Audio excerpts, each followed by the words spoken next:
اعوذ باللہ السمیع العلیم من الشیطان الرجیم من حمزہ ونفخہ ونفسہ بسم اللہ الرحمن الرحیم ربی یسر ولا تعسر وتمم بالخیر ربی زدنی علما وبینہما حجاب وعلی الاعراف رجال یعرفون کلا بسیماہم ونادوا اصحاب الجنة ان سلام علیکم لم يدخلوها وهم يطمعون وَإِذَا صُرِفَتْ أَبْصَارُهُمْ تِلْقَاءَ أَصْحَابِ النَّارِ قَالُوا رَبَّنَا لَا تَجْعَلْنَا مَعَ الْقَوْمِ الظَّالِمِينَ وَنَادَى أَصْحَابُ الْأَعْرَافِ رِجَالًا يَعْرِفُونَهُمْ بِسِيمَاهُمْ قَالُوا مَا أَغْنَى عَنْكُمْ جَمْعُكُمْ وَمَا كُنْتُمْ تَسْتَكْبِرُونَ۔ یہ سورہ اعراف کی 3 آیات ہیں، 8واں سپارہ ہے۔ اور جنت و دوزخ کے بیچ ایک پردہ ہے، ایک حجاب ہے، ایک آڑ ہے، بینہما دونوں کے درمیان، جنت اور جہنم ہما، یہ ان دونوں کی بات ہو رہی ہے۔ اور اعراف پر کچھ مرد ہوں گے۔ یہ اعراف سورہ اعراف بھی ہے، یہاں اعراف کا ذکر بھی ہے، ٹھیک ہے، یہاں پر بھی اعراف کا ذکر ہے آیت نمبر 46 میں، اور آیت نمبر 48 میں بھی اعراف والوں کا ذکر ہے۔ رجالن، مردوں کی بات ہو رہی ہے۔ قرآن مجید میں عمومی طور پر مردوں سے خطاب ہے، عمومی طور پر، عام طور پر، لیکن کبھی خصوصیت کے ساتھ خواتین کو بھی خطاب کر لیا جاتا ہے۔ لیکن یاد رکھیں کہ خواتین مردوں کے ساتھ شامل ہوتی ہیں، یہ نہ سمجھیں کہ ہاں خواتین کوئی الگ سے ان کے لیے کوئی بیان ہے۔ یہ اور بات ہے کہ کہیں کہیں اللہ تعالیٰ نے اسپیشلی جو ہے خواتین کو مخاطب کر کے خواتین کے بارے ہی میں بیان فرمایا ہے، اور خواتین کا بھی ذکر ہے، لیکن جب خطاب مردوں سے ہوتا ہے یا مردوں کا بیان ہوتا ہے تو وہاں پر خواتین خود بخود اس میں شامل ہو جاتی ہیں۔ تو یہاں پر ذکر ہو رہا ہے کہ جنت اور دوزخ کے درمیان ایک پردہ ہے، اور اعراف پر کچھ مرد ہوں گے، کچھ لوگ ہوں گے کہ دونوں فریق کو ان کی پیشانیوں سے پہچانیں گے۔ اعراف جو جگہ ہے وہاں پر جو لوگ ہوں گے دونوں فریق کو کیا پہچانیں گے؟ یعرفونا، وہ ان کو اس طرح سے پہچانیں گے ان لوگوں کو جو جہنمی ہوں گے، جہنمیوں کو بھی دیکھ لیں گے اور جنتیوں کو بھی دیکھ لیں گے، اور دونوں کو پہچان بھی لیں گے۔ اور وہ جنتیوں کو پکاریں گے، دیکھیے نادا، میں نے آپ کو پہلے ہی بتایا تھا، نادو یہ جمع کا صیغہ ہے، پکاریں گے کہ سلام تم پر، جنتیوں کو سلام کہیں گے، سلامت رہو تم۔ یہ سلام کا کیا مطلب ہے؟ تم سلامت رہو، سلامتی میں رہو تم، یعنی بہت ایک طرح سے کہیے کہ مبارکباد بھی، ٹھیک ہے، سلامتی کی دعا بھی، اور ایک ان کے لیے اچھا سا پیغام بھی، ٹھیک ہے۔ یہ جنت میں نہ گئے اور اس کی طمع رکھتے ہیں، یہ خود یعنی اعراف والے جو ہیں ابھی جنت میں داخل نہیں ہوئے، لیکن اس کی امید رکھتے ہیں، یطمعون، اس کی طمع رکھتے ہیں کہ جنت میں اللہ تعالیٰ اپنی رحمت سے ڈال دے۔ ابھی تک دوزخ سے بچایا ہے، دوزخ میں نہیں ڈالا ہے اور جنت میں بھی نہیں ڈالا ہے، لیکن ہیں جنت اور دوزخ کے بیچ میں، درمیان میں ایک دیوار پر، ٹھیک ہے۔ اور جب ان کی آنکھیں دوزخیوں کی طرف پھریں گی، دیکھیں گی، دوزخیوں کی طرف جب رخ کریں گے، کہیں گے اے ہمارے رب، قالو، کیا کہیں گے وہ سارے؟ ربنا، اے ہمارے رب، لا تجعلنا، ہمیں نہیں کیجئے گا، ہمیں نہیں ملائیے گا، ٹھیک ہے، ان لوگوں میں جو ظالم ہیں، ظالمین کی بات ہو رہی ہے، جہنمی جو ہیں وہ ظالم ہیں، تو ان کے ساتھ ہم کو شامل نہیں کیجیے گا۔ ربنا لا تجعلنا مع القوم، مع ساتھ، ٹھیک ہے، ہمیں ظالموں کے ساتھ نہ کیجیے گا۔ اور اعراف والے کچھ مردوں کو پکاریں گے جنہیں ان کی پیشانی سے پہچانتے ہیں، کہیں گے تمہیں کیا کام آیا، تمہارا جتھا، تمہاری جماعت، تمہارا گروہ کیا کام آیا، اور وہ جو تم غرور کرتے تھے، ٹھیک ہے۔ ابھی یہ ٹاپک چل رہا ہے، ابھی بات ابھی آگے بھی ہے۔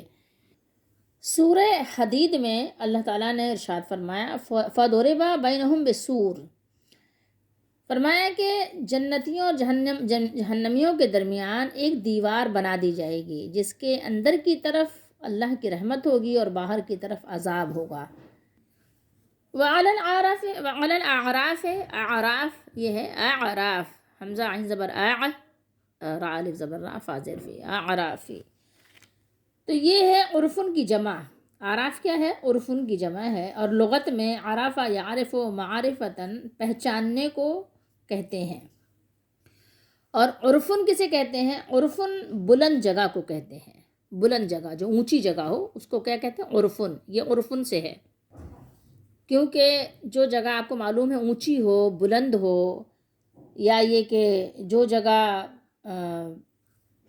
آپ دیکھیں کہ دیوار کی طرح ہو، ٹھیک ہے، جو چٹان کی طرح ہو، تو وہ چیز ممتاز ہوتی ہے، ممیز ہوتی ہے، ٹھیک ہے.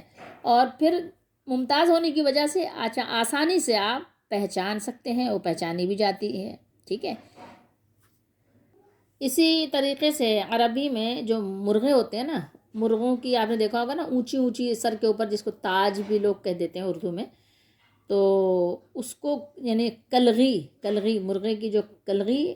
اور اس طریقے سے جو گھوڑے ہوتے ہیں، گھوڑے کے گردن کے اوپر جو بلند حصے پر جو بال ہوتے ہیں، ان بالوں کو بھی، اور مرغے کی کلغی جو ہے اس کو عرفن کہتے ہیں، کیونکہ بلندی کی وجہ سے وہ پہچان میں ممتاز ہوتے ہیں.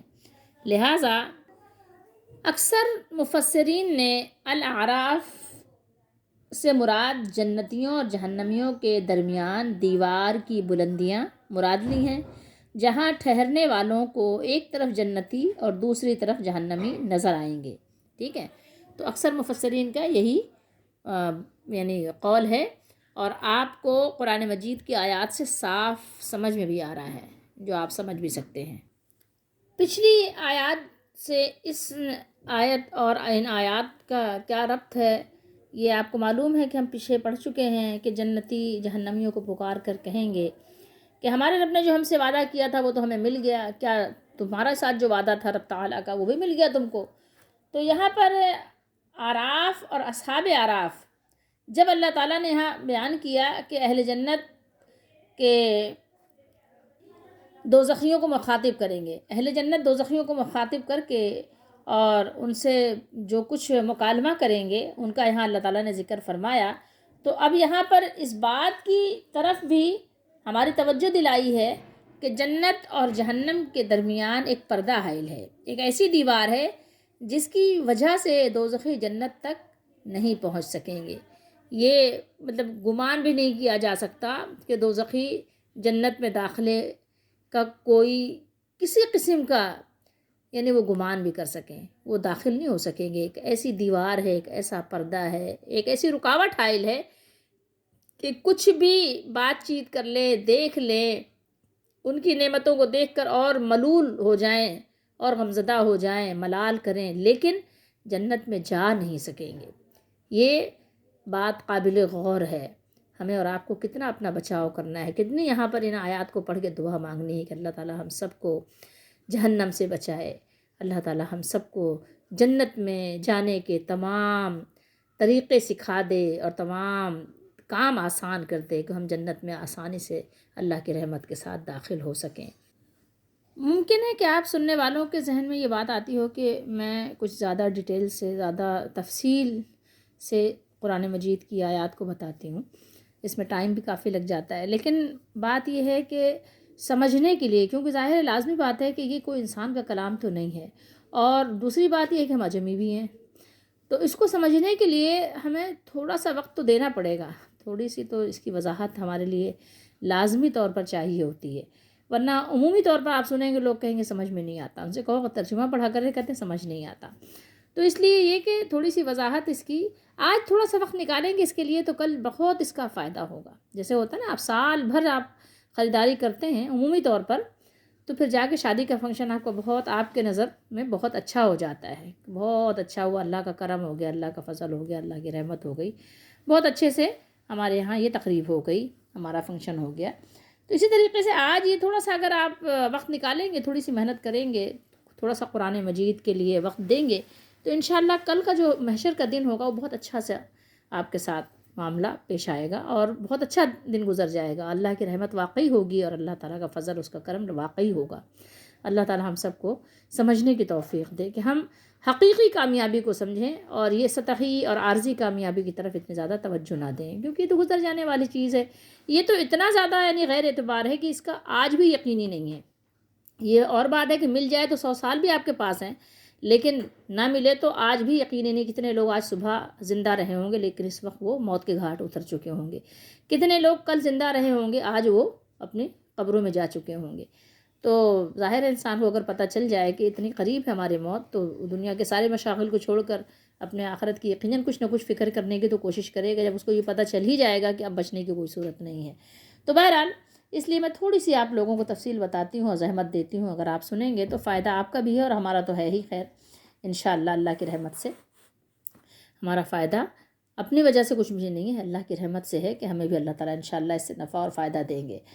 تو ہمارے جو یعنی یہ بیان کرنے والے مفسرین ہیں، اور جو یہ مفسرین جو میں کہتی ہوں عام طور پر یہ عام لوگ نہیں ہوتے، یہ میں صحابہ کرام نے جو سمجھایا، تابعین نے جو سمجھایا، میں ان کے حوالے سے بات کرتی ہوں، ٹھیک ہے۔ اور اس کے علاوہ جو رسول اللہ صلی اللہ علیہ وسلم نے جو تفسیر کی ہے تو اس کی تو سب سے زیادہ، اور پھر قرآن مجید کی تفسیر سب سے پہلے قرآن مجید خود کرتا ہے، ٹھیک ہے۔ قرآن مجید کی تفسیر، پہلی تفسیر وہ ہے جو قرآن نے خود کی ہے، ایک جگہ ایک بات بیان کی، دوسری جگہ اس کی تفصیل اور وضاحت اور تفسیر بیان ہوتی ہے، ٹھیک ہے۔ دوسری تفسیر وہ ہوتی ہے جو رسول اللہ صلی اللہ علیہ وسلم بیان کرتے ہیں، تیسری وہ ہوتی ہے جو صحابہ کرام ہمیں سمجھاتے ہیں، اور وہ بھی لازمی بات ہے، صحابہ کرام اپنی طرف سے نہیں سمجھاتے، حدیث کی روشنی میں سمجھاتے ہیں۔ تو یہ آراف کی وجہ تسمیہ بیان کی ہے کہ آراف، اصحاب آراف، آراف کیوں کہا جاتا ہے ان کو، کہ وہ اصحاب آراف لوگوں کو پہچانتے ہوں گے، ٹھیک ہے۔ یہاں پر تو ہے اعلی الاعراف، ٹھیک ہے، وعلی الاعراف، اور یہاں دیکھیں آپ کیا ہے، اصحاب الاعراف، ٹھیک ہے۔ تو اس لیے کہ وہ لوگوں کو پہچانتے ہوں گے، اور اصحاب آراف وہ لوگ ہوں گے جن کی نیکیاں اور برائیاں برابر ہوں گی۔ سمجھ رہے ہیں آپ بات کو؟ آراف میں وہ کیوں کھڑے کیے جائیں گے؟ اس لیے کہ ان کی نیکیاں اور بدیاں برابر برابر ہوں گی، تو ان کو اللہ تعالیٰ وہاں کھڑا کر دیں گے، ٹھیک ہے، کیونکہ ظاہر برابر برابر ہیں، ٹھیک ہے۔ 100 میں سے 50 نیکیاں ہیں، 50 برائیاں ہیں۔ تو حضرت حذیفہ اور حضرت ابن عباس اور حضرت ابن مسعود رضی اللہ تعالی عنہم اور کئی ائمہ سلف اور خلف نے فرمایا ہے کہ امام ابن جریر نے حضرت حذیفہ رضی اللہ تعالیٰ عنہ کی روایت کو بیان کیا ہے کہ ان سے اصحاب اعراف کے بارے میں پوچھا گیا تو انہوں نے فرمایا کہ ان سے مراد وہ لوگ ہیں جن کی نیکیاں اور برائیاں برابر ہوں گی، برائیوں کی وجہ سے وہ جنت میں نہیں جا سکیں گے، ٹھیک ہے، برائیاں بھی ہیں نا چونکہ برابر ہیں، جنت میں نہیں جا سکیں گے، اور نیکیوں کی وجہ سے وہ جہنم میں نہیں جا سکیں گے، لہٰذا انہیں اس دیوار کے پاس کھڑا کیا جائے گا حتیٰ کہ اللہ تعالیٰ ان کے بارے میں کوئی فیصلہ فرما دے۔ لم يدخلوها وهم یطمعون، یہاں فرمایا کہ یہ لوگ ابھی بہشت میں، جنت میں داخل تو نہیں ہوں گے مگر امید رکھتے ہوں گے، ان کو طمع ہوگی، تو فرمایا کہ ان کے دلوں میں یہ امید اس لیے پیدا کی جائے گی کہ اللہ تعالیٰ ان کے ساتھ مہربانی فرمانے کا ارادہ رکھتے ہوں گے۔ قتادہ فرماتے ہیں کہ اللہ تعالیٰ نے تمہیں یہ بتا دیا ہے کہ وہ اس بات کی کس قدر امید رکھتے ہوں گے کہ یہ دیکھیے وَإِذَا صُرِفَتْ أَبْصَارُهُمْ وَإِذَا صُرِفَتْ أَبْصَارُهُمْ تِلْقَاءَ أَصْحَابِ النَّارِ قَالُوا رَبَّنَا لَا تَجْعَلْنَا مَعَ الْقَوْمِ الظَّالِمِينَ، اور جب ان کی نگاہیں پلٹ کر اہل دوزخ کی طرف جائیں گی تو عرض کریں گے کہ اے ہمارے رب، ہم کو ظالم لوگوں کے ساتھ شامل نہ کرنا، ٹھیک ہے۔ تو یہاں پر حضرت عبداللہ بن عباس رضی اللہ تعالی عنہما سے روایت بیان کیا گیا ہے کہ اصحاب اعراف جب دوزخیوں کو دیکھیں گے تو انہیں پہچان لیں گے اور بارگاہ رب العالمین میں عرض کریں گے کہ اے ہمارے رب، ہم کو ظالم لوگوں کے ساتھ شامل نہ کیجیے گا۔ با کو ہٹا دیجئے تو کیا بنے گا یہاں پہ؟ سیما، ٹھیک ہے، کھڑا زبر ہے اس لیے الف نہیں ہے یہاں پر، ٹھیک ہے، کھڑا زبر جو ہے الف کے قائم مقام ہے۔ تو سیما کا کیا معنی ہے؟ نشانی ہے، علامت، ٹھیک ہے۔ مثلا جنتیوں کے چہرے سفید اور نورانی ہوں گے اور جہنمیوں کے کالے سیاہ، یا امت محمد صلی اللہ علیہ وسلم کے وضو کے اعضاء چمک رہے ہوں گے۔ وَإِذَا صُرِفَتْ، یہ صرفت آپ کو معلوم ہے کہ یہ مجہول کا صیغہ ہے، جس میں اس طرف اشارہ ہے کہ اعراف والے جنتیوں کی طرف تو شوق اور رغبت سے دیکھیں گے اور انہیں سلام عرض کریں گے، ٹھیک ہے، مگر جہنمیوں کی طرف خود نگاہ اٹھانا بھی پسند نہیں کریں گے۔ لازمی بات ہے، جہنم ایسی جگہ ہے، کوئی خوفناک جگہ ہو تو آپ خود بھی یہاں دنیا میں بھی دیکھنا پسند نہیں کرتے، کوئی گندی بات ہو نا، کھانے کے وقت کوئی اگر گندگی کی بات کرنے لگ جائے تو آپ سننا پسند نہیں کرتے، اسی طریقے سے کوئی ڈراؤنی آواز ہو تو آپ سننا بھی پسند نہیں کرتے، دل پکڑ کے بیٹھ جاتے ہیں، کہتے ہیں بھائی نہیں، میرے سامنے ایسا نہ کرو، ٹھیک ہے، ہوتا ہے نا۔ تو جہنمیوں کی طرف وہ دیکھنا آنکھ اٹھانا پسند نہیں کریں گے، بلکہ ان کی نگاہیں ان کی طرف پھیری جائیں گی تاکہ انہیں اپنی عافیت کی قدر معلوم ہو کہ دیکھو اگر یہ جہنم میں جانے سے بچائے گئے ہیں یا جنت میں داخل نہیں ہوئے ہیں تو یہ دیکھو تو صحیح ذرا کہ اگر جنت میں یہ نہیں گئے تو پھر بھی اللہ تعالیٰ نے ان کو کتنی عافیت میں رکھا ہے، کم از کم عذاب میں تو نہیں ہے، ٹھیک ہے؟ تو اس لیے اس کی قدر معلوم ہو۔ وَإِذَا صُرِفَتْ أَبْصَارُهُمْ، تو آیت کے اس صیغے سے پتہ چل رہا ہے کہ وہ جہنمیوں کی طرف خوشی سے دیکھیں گے نہیں، بلکہ ان کی نگاہیں ان کی طرف کر دی جائیں گی، پھیری جائیں گی، ان کو دکھایا جائے گا دیکھو۔ اور پھر بھی یہاں پر جو تم ہو آراف میں، اس کی بھی قدر کرو، اس پر بھی اللہ کا شکر کرو، اس کی حمد کرو کہ اللہ تعالیٰ نے تمہیں دوزخ سے بچایا ہوا ہے۔ تو اس لیے وہ اس کی امید رکھیں گے کہ اللہ تعالیٰ ہمیں جنت میں داخل کرے، اور دوزخ سے بچنے پر اللہ تعالیٰ کا شکر و حمد کریں۔ اور دیکھیے یہاں پر بہت توجہ کرنے کی ضرورت ہے کہ اعراف والے کچھ مردوں کو پکاریں گے، جہنمی مردوں کو پکاریں گے، ان کے پیشانے سے پہچان کر کیا کہیں گے، کیا پہچان کر جب پکاریں گے تو کہیں گے تمہیں کیا کام آیا، تمہارا گروہ، تمہاری جماعت، تمہارا جتھا کیا کام آیا، اور وہ جو تم دنیا میں غرور کرتے تھے، بہت بڑے بنتے تھے، اپنے آپ کو بڑا سمجھتے تھے، بہت اپنے برابر میں کسی کو یعنی خاطر میں نہیں لاتے تھے کہ کوئی ہمارے برابر کا بھی ہو سکتا ہے، میرا اتنا بڑا عہدہ، میرا اتنا بڑا پورٹ فولیو، میں اتنا بڑا آدمی، میں اتنا امیر کبیر مالدار، اتنا بڑا گھر والا، اتنی بڑی گاڑی والا، اتنے نوکر چاکر خادم والا، میں کہاں اور کہاں میرا غلام، میرا خادم، میرا نوکر کہاں، خاطر میں نہیں لاتے تھے، تم تکبر کرتے تھے، تم کو معلوم نہیں تھا کہ تمہارا ایک مالک ہے جس نے لوگوں کو حقوق رکھے ہیں، اور وہ حقوق ادا کرنے کے لیے ہیں، بیان کرنے کے لیے نہیں ہیں، وہ حقوق پورے کرنے کے لیے ہیں، بتانے کے لیے نہیں ہیں، تمہارے اوپر حقوق رکھے گئے تھے۔ عورت ہے تو عورت پہ بھی حقوق ہے، عورت بھی ذمہ دار ہے اپنے گھر کی، اپنے شوہر کے گھر کی، ذمہ دار ہے کہ کہاں کہاں وہ اپنے شوہر کا مال اڑا رہی ہے، ہر شخص ذمہ دار ہے۔ یا یہ تکبر کرنے کے لیے ہے کہ جناب بہترین قسم کی ساڑی پہن لی، اور بہترین قسم کی جیولری پہن لی، اور بہترین سا چشمہ لگا لیا، اور کبھی اس کو سر پہ اوپر اٹکا لیا بالوں کے پاس، غیر ضروری طور پر بلا وجہ، سب کیا کیا مناظر پیش کر رہے ہوتے ہیں، یہ بتا رہے ہوتے ہیں کہ آپ کے اندر کہیں نہ کہیں اپنی بڑائی کا ضرور کچھ نہ کچھ عنصر پایا جاتا ہے کہ آپ اپنے آپ کو بڑا سمجھتے ہیں، لوگوں کے درمیان آپ تکبر کرنا چاہتے ہیں، استکبار کرتے ہیں، یہ اس بات کا اظہار ہوتا ہی ہے کہیں نہ کہیں سے، آپ چاہے کان ادھر سے پکڑیں چاہے کان ادھر سے پکڑیں، ٹھیک ہے؟ تو بہرحال بات یہ ہے، بات پکڑ میں آنے والی ہے، سمجھ رہے ہیں بات کو؟ تو یہ تکبر استکبار تمہارے کیا کام آیا جس نے تمہیں دوزخ میں پہنچا دیا؟ غور کرنے کی بات یہ ہے کہ تم دوزخ میں پہنچ گئے، ایسے بڑے بننے کا کیا فائدہ تھا؟ 4 دن کی چاندنی پھر اندھیری رات، کیا ہوا؟ دنیا میں تم اگر بڑے بن بھی گئے تو آج کیا ہے، سب کے سامنے ذلت اور رسوائی کیا، تمہیں کیسا فیل ہو رہا ہے؟ سوچو، آج تم کہاں پڑے ہوئے ہو؟ آج تو تمہارا کوئی آگے پیچھے نہیں ہے، کوئی تمہاری بات سننے والا بھی نہیں ہے، تمہاری کوئی فریاد رسی کرنے والا بھی نہیں ہے، کوئی تمہیں سلام کرنے والا بھی نہیں۔ دیکھو اصحاب اعراف سلام کر رہے ہیں تو کس کو؟ جنتی کو سلام کر رہے ہیں، تمہیں تو کوئی سلام کرنے والا بھی نہیں ہے۔ یہاں تو تم اپنے عہدے کو سلام کرواتے تھے نا، گاڑی میں بیٹھتے تھے، صاحب سلام، میم صاحب سلام، ٹھیک ہے، صاحب جی سلام، بڑے صاحب سلام، کہاں چلا گیا وہ سب؟ لیکن دیکھیں جنتی جو ہیں ان کو تو وہاں بھی سلامی پیش کی جائے گی، لیکن تم بتاؤ تمہارا بڑا بننا تمہارے کیا کام آیا؟ غور کرتے ہیں کبھی ان باتوں پہ؟ ان آیات کو پڑھ کے غور کرتے ہیں؟ یہ تکبر کے کیا کوئی الگ سے کوئی گروہ ہے کیا؟ یا تو میں ہیں یا تو آپ، ٹھیک ہے؟ تکبر کرنے والے کون ہیں؟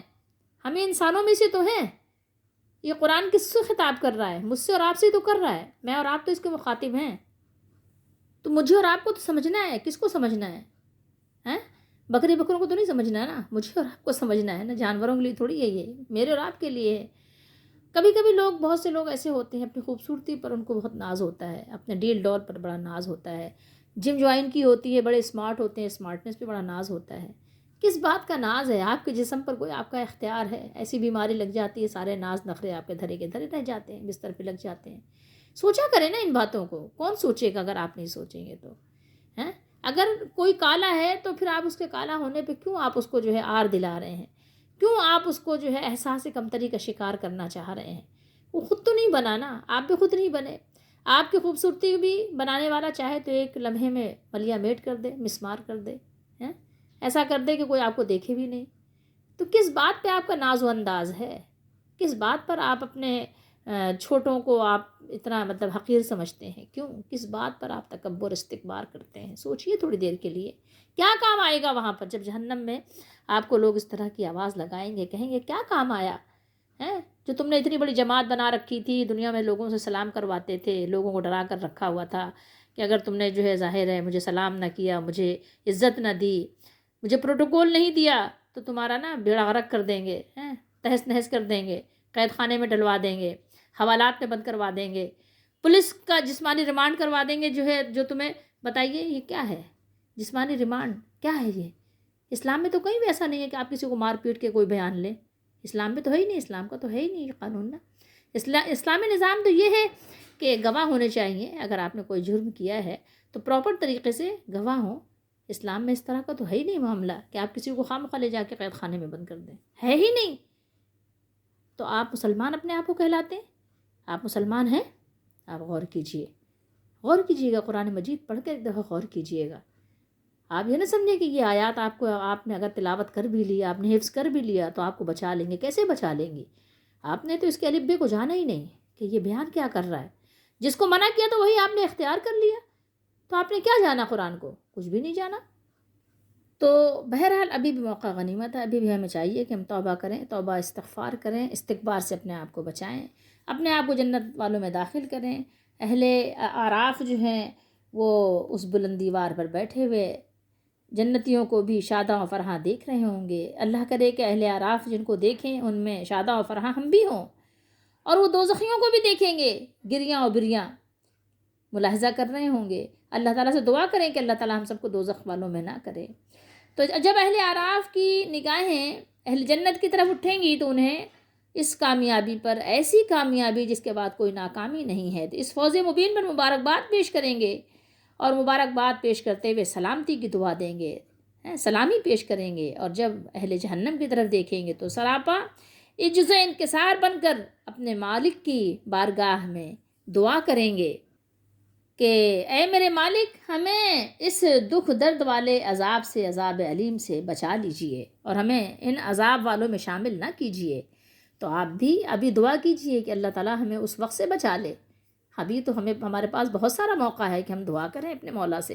ابھی قبولیت کی گھڑیاں بھی باقی ہیں. اور یاد رکھنے کی اور سمجھنے کی بات کیا ہے؟ یہ ہے کہ وہاں تو اللہ تعالیٰ کی بندگی ہی کام آئے گی، اور رسول اللہ صلی اللہ علیہ وسلم کی سنت پر عمل کرنا ہی کام آئے گا. ٹھیک ہے، یہ دنیاوی ساز و سامان تو اس روز کھوٹے سکوں سے بھی زیادہ ناکارہ ثابت ہوں گے. یہ دنیا کا مال جو آپ نے اتنا زیادہ محبت سے جمع کیا، اتنی پراپرٹی آپ نے بنائی، اتنا لوگوں کو آپ نے دھوکہ دیا، بے وقوف بنایا، اتنے آپ نے پلاٹس، اتنے آپ نے دکانیں، اتنے آپ نے مکانات، اتنے فلیٹس، اتنی جاگیریں، اتنی جو ہے آپ نے زمینیں اپنے نام کروا لیں، لوگوں کو دھوکہ دے دے کے اتنا مال آپ نے جمع کر لیا، اتنے سارے گھر آپ کے کرائے پہ اٹھے ہوئے ہیں، اتنا بڑا آپ کا بینک بیلنس ہے، اتنی آپ کی گاڑیاں ہیں، اتنے آپ کے خدام ہیں، لیکن کیا کام آیا آپ کے؟ یہ اتنا بڑا گروہ، اتنا بڑا جتھا، اتنی بڑی جماعت آپ کے کیا کام آئی؟ تو اس وقت سے اپنے آپ کو بچائیں. اس وقت یہ کھوٹے سکے سے زیادہ اہمیت نہیں رکھیں گے. بڑی شرمندگی ہوگی، اس دن کی شرمندگی سے اپنے آپ کو بچانا ہے. کس نے؟ مجھے اور آپ نے. ما اغنی عنکم جمعکم، ما اغنی عنکم جمعکم بار بار پڑھیے اور اپنے آپ کو اس معیار پر پورا اتارنے کی کوشش کیجیے کہ ہم ان لوگوں میں نہ ہوں کہ جن کو ہم شرمندہ کیا جائے. ٹھیک ہے. رسول اللہ صلی اللہ علیہ وآلہ وسلم نے ارشاد فرمایا، قیامت کے دن اہل جہنم، اہل نار میں سے اس شخص کو لایا جائے گا جو دنیا میں سب سے زیادہ خوشحال تھا. یہ مسلم شریف کی حدیث شریف ہے. سب سے زیادہ خوشحال تھا، اس کی زندگی سب سے زیادہ پرسکون تھی، سب سے زیادہ خوشیوں بھری تھی. لیکن پھر کیا ہوگا؟ پھر اسے آگ میں ایک غوطہ دیا جائے گا، صرف ایک. جہنم میں ایک ڈبکی لگائی جائے گی، یوں ڈبکی لگائی گئی، یوں نکال لیا گیا، زیادہ دیر نہیں رکھا گیا. کیسی ڈبکی لگائی گئی؟ یوں ڈالا گیا، یوں نکالا گیا، بس. ٹھیک ہے. ایک غوطہ دیا جائے گا، ایک ڈبکی دی جائے گی، اور پھر کیا کہا جائے گا؟ اے ابن آدم، تم نے کبھی کوئی آرام دیکھا تھا دنیا میں؟ تم کو کبھی کوئی راحت، کوئی سکون، کوئی آرام، کوئی فرحت، کوئی لذت، کوئی نعمت حاصل ہوئی تھی؟ تو وہ کیا کہے گا جواب میں؟ پتہ ہے آپ کو؟ کہے گا نہیں، اللہ کی قسم نہیں نہیں، اللہ کی قسم اے میرے رب، نہیں کوئی راحت نہیں دیکھی. یعنی یوں سمجھیے کہ ایک میں ساری راحتیں بھول جائے گا. جہنم کا ایک غوطہ اتنا خطرناک غوطہ ہوگا. سوچئے تھوڑی دیر کے لیے، 100 سالہ زندگی کی راحت بھول گیا، 500 سالہ زندگی کی راحت بھول گیا، اور آگے چلے جائیے اوپر تو لوگوں کو ہزار ہزار سال کی زندگی ملی ہے. 1000 سال کی راحت کوئی معمولی راحت ہے؟ فرعون نے کتنے سال حکومت کی ہے، تو کیا ہے، سب بھول گیا، سب بھول گیا کہ کچھ بھی راحت ملی نہیں دنیا میں، ہمیشہ تکلیف میں رہا. وہ ایک غوطہ، چاہے غوطہ یوں لگایا جائے چاہے ڈبکی یوں لگائی جائے. ایک ڈبکی یوں لگائی جاتی ہے نا، یوں ڈالا یوں نکالا جیسے پانی میں ہوتا ہے، اور ایک یوں کیا ہے سرکل شیپ میں ایک پھیرا لگا دیا گیا. دونوں طرح کے، یعنی اس میں ساری راحت کو بھول جائے گا. کیا فائدہ ہوگا سوچئے. تو میرے اور آپ کے لیے اس میں بہت سارے سبق پوشیدہ ہیں. اپنے لیے سبق نکالیں اور اپنے سبق سے فائدہ اٹھائیں کہ اللہ تعالیٰ نے ہم پر کتنا انعام کیا کہ اپنی کتاب میں سب کچھ بیان کر دیا کہ دیکھیے کہ تمہاری کثرت دنیا میں جو تمہارے پاس تھی، کہ تمہارے آگے پیچھے ہٹو بچو کرنے والے اتنے سارے تھے، تو انہوں نے بھی تمہیں کوئی فائدہ نہیں پہنچایا، اور جو تمہارا تکبر کرنا بھی کچھ فائدہ مند نہیں ہوا، کچھ سود مند نہیں ہوا جو تم کرتے تھے. تمہاری کثرت اور تمہاری جماعتیں تمہیں اللہ کے عذاب سے بچا نہیں سکیں، بلکہ تم اس سزا اور عذاب الہی میں مبتلا ہو گئے. تو سوچو، آج بچا لو اپنے آپ کو، آج توبہ کر لو، آج رجوع اللہ ہو جاؤ، آج عاجزی اختیار کر لو، آج مسکین بن جاؤ، آج فقیر بن جاؤ، آج غریب بن جاؤ، آج مجبور و محتاج بن جاؤ. آج کی ناکامی بہتر ہے. یہ بات نہیں کہ آپ ناکامی کے کام کرو، لیکن اگر ہو بھی گئی ہے، اگر لوگوں نے، دنیا نے آپ کو الگ کر بھی دیا ہے اللہ کی وجہ سے، اگر آپ پردہ کرتے ہیں اور آپ کو لوگوں نے عجوبہ بنا بھی دیا ہے، تو کچھ فرق نہیں پڑتا. تھوڑے دنوں کے لیے عجوبہ بن بھی جاؤ، یہ دنیا گزر جانے والی ہے. تھوڑے دنوں کے لیے عجوبہ بن جاؤ گے، کچھ نقصان نہیں ہے. جس نے عجوبہ بنایا ہے انہی کا نقصان ہے، ٹھیک ہے، ان کا استکبار انہی کو لے ڈوبے گا، آپ کا کچھ نقصان نہیں. آگے جو مضمون آ رہا ہے بہت زبردست ہے، وہ آپ کی خوشخبری کے لیے ہے. تو اللہ تعالیٰ ہم سب کو توفیق دیں. اگر آج آپ کے پاس اتنا سارا کھانا نہیں ہے جو مالدار اپنے بیٹیوں کی، اپنے بچوں کی شادیوں میں کھلاتے ہیں، کچھ فرق نہیں پڑتا. لوگ عجوبہ بنائیں گے نا، کوئی بات نہیں ہے. آج بن جاؤ، آج پارٹیشن کرو، آج شادیاں کرو، اپنے گھر میں پارٹیشن کرو. آج تکبر نہ کرو کہ نہیں جناب بہت صحت مند ہو، بہت مالدار ہو، تو آج لوگوں کو دکھانے کا موقع ہے، ورنہ لوگ کیا کہیں گے. لوگوں کو کہنے تو جو کہہ رہے ہیں، لوگوں کی پرواہ نہیں کرو، اپنے مالک کی پرواہ کرو. دیکھو لوگوں کی کثرت کام نہیں آئے گی، لوگ تم کو بے نیاز نہیں کریں گے اللہ کی بارگاہ میں. ما اغنی عنکم جمعکم، ٹھیک ہے، یہ اتنی بڑی جماعت، یہ 500 یہ 1000 کی جماعت، یہ آپ کے کچھ کام نہیں آئے گی. یہ کام کیا چیز آئے گی؟ تقویٰ کام آئے گا، اللہ سے ڈرنا کام آئے گا. اس کے لیے کوشش کیجیے. اللہ ہماری دستگیری فرمائے، اللہ ہماری مدد فرمائے.